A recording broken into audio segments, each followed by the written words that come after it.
Hey everybody, Matt Burke here. Tonight I'm going to be reviewing Conan the Barbarian number 6.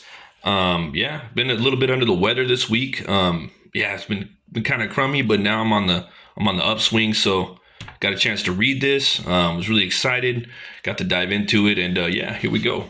Um, Looks like they're going to be coming out with a trade with the Panosian cover.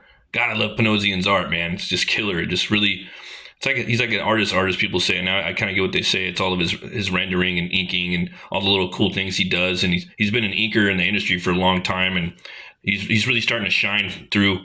He's got a book called Slots. I seen that a book off. I wanted to pick up, but man, yeah, he's just killing it. I think he's got a Western out too. I wanted to check out, but.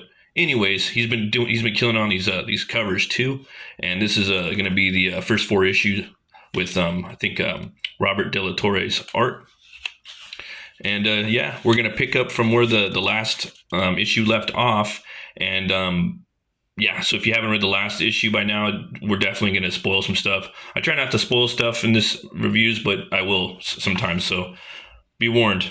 A little recap on the Road of Kings. Let's see here. Hired as muscle for a group of thieves calling themselves the Greyhounds, Conan of Samaria found himself thrust into a high-stakes heist, stealing from the Temple of Bel, known as the Den of Deceit.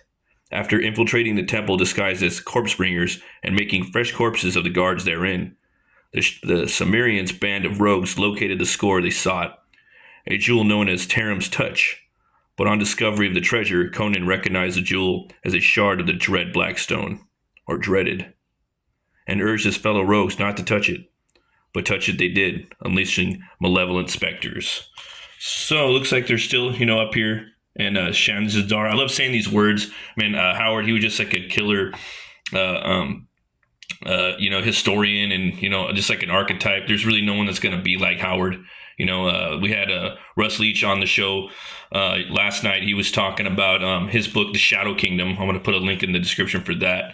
And that's the first KULL story. It's on fundmycomic.com right now. Look up The Shadow Kingdom. I'll put a link in there. And that's the first KULL story. So that's Conan's great grandpa. But we'll have to check that out later. But here we go. This is a flashback. Conan, do you fear the gods? I would not tread on their shadow. Some gods are strong, to others harm, others to aid. At least to say they're priests. Mitra of the Hyborians must be a strong god, because his people have built their cities all over the world, but even harboring the fear set. The naive are always certain in their wisdom, and Bel, god of the thieves, is a good god. When I was a thief in Zamora, I learned of him, but time makes fools of us all. So he's there, having flashbacks of Queen of the Black Coast, which is I always pronounce her name Belial wrong. There are no good gods. Every god is a thief, heartless, cruel. And he's just flashing back, thinking about her again. This is Belit, that's her name. He's just thinking about her. She's this badass pirate that, he fell in love with. And, again, that was Conan's first real love. And that's, go back and read that book. If mortals dare gain their attention, speaking of the gods, it brings only ruin, so he had to bury her, much like if you guys have seen the movie, Valeria, he had to bury her too. Highly recommend that first Conan movie. That's my favorite movie. Top 3. It's almost like a KULL story, though, to be honest. Little Sailor Jerry's right there. And yet, within such a tragedy, the Sumerian was given proof of something more. I'm digging the art in here, man. I did a little deep dive on this artist, Braithwaite.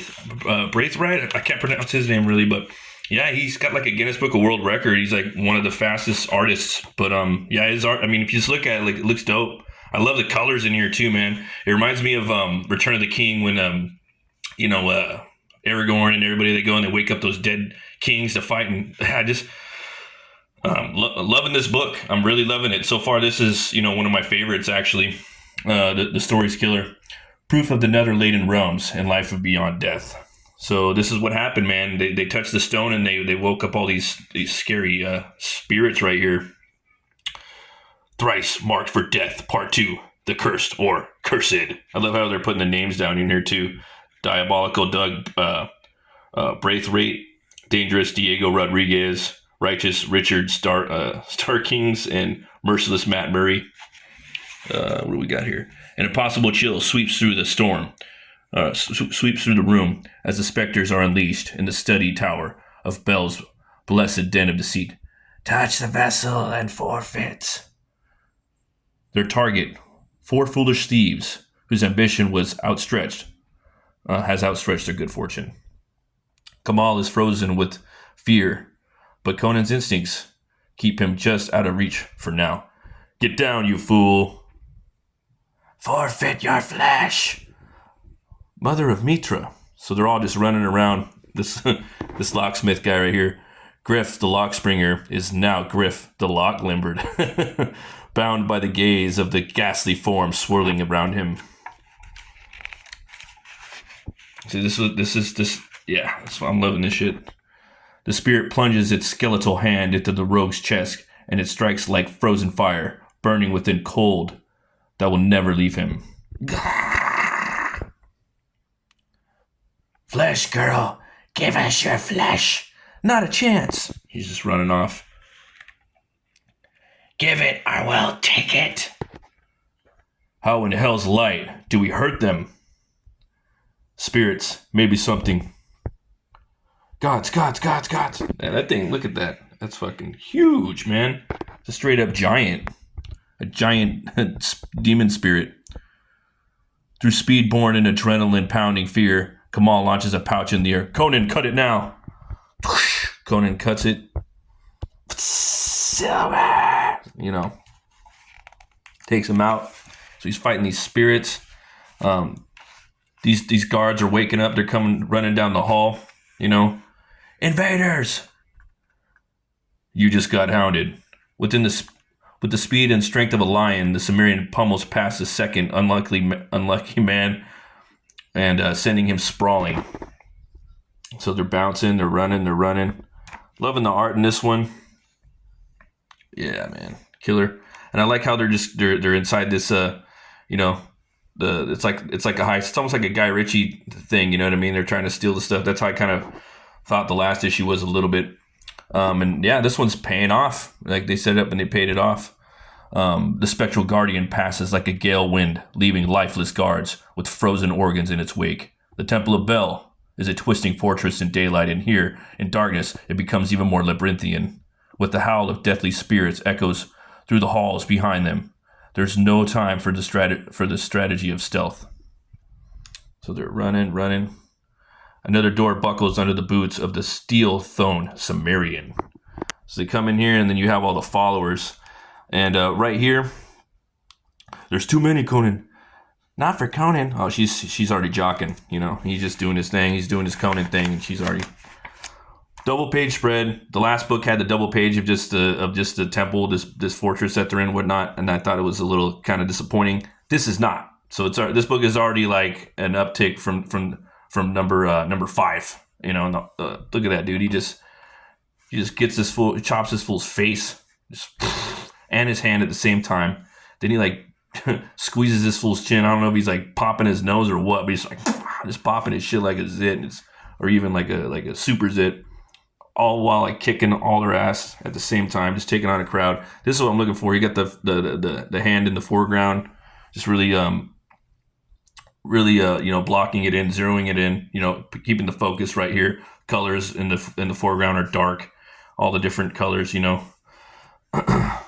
Coloring's great. So you got spirits and sorcery set the Cimmerian on edge, but here, mortal foes with murder well in mind. This is his domain. At least these bastards know how to bleed. Yeah, so this is fucking metal. I'm digging this. Look at that, just hacking this guy. Hands are flying. Killer. And these artists are having fun with this. Most of these dudes, they don't get to draw shit like this. They're always drawing like a lot of the fucking political pamphlet bullshit that's in the big 2 right now. It must be a real honor obviously it's a real honor, but it's a great old time just to draw this, and allegedly this dude could draw fast, so Oh yeah, I'm digging this. So Conan's obviously taking him out, and then right here, before the bodies of Bel's faithful finish hitting the ground or the floor, the specters are already there, lured to the stench of bloodshed. The vessel is not yours. The vessel awaits a greater power. Thus, your flesh is ours.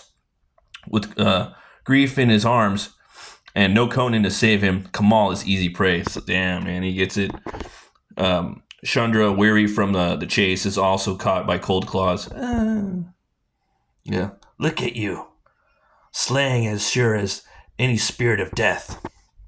So right here, you're having a little callback to issue 4, where he jumped into that that green like Lazarus lizard water. You know what I mean? Those ancient lizards, the shapeshifters from the era of KULL. And they tell him, perhaps you're not that weak at all. Perhaps worthy? Perhaps. And it's just fucking crazy. They needed an exit plan, so Conan just picks up this mangled corpse, man, just destroyed. He throws it through the window. Then they get out, man. They escape. They go back to the town. They meet up with that priest. He's all happy, he sees the Taram's touch, and of course, what does he try to do? He tries to get a little greasy, tries to pull a little fast one on him, and doesn't want to pay up. And that shit ain't gonna go down with Conan. You know what I mean? He's like, spark or no spark, that is the stone. Pay up, or I'll take the coin from your corpse. And so, I don't know. Oh yeah, sorry. Right there, right? Erlich's wounds, they've already escaped. Your payment, of course, barbarian. It's right here. Good as sworn. Yeah. So they got their payment. They want to know what he's gonna do with his share. We know what he's gonna do with his share. He's gonna get his fucking drink on. He's been working his ass off. Of course he is. They ask him the same damn thing I did before. This accursed undertaking.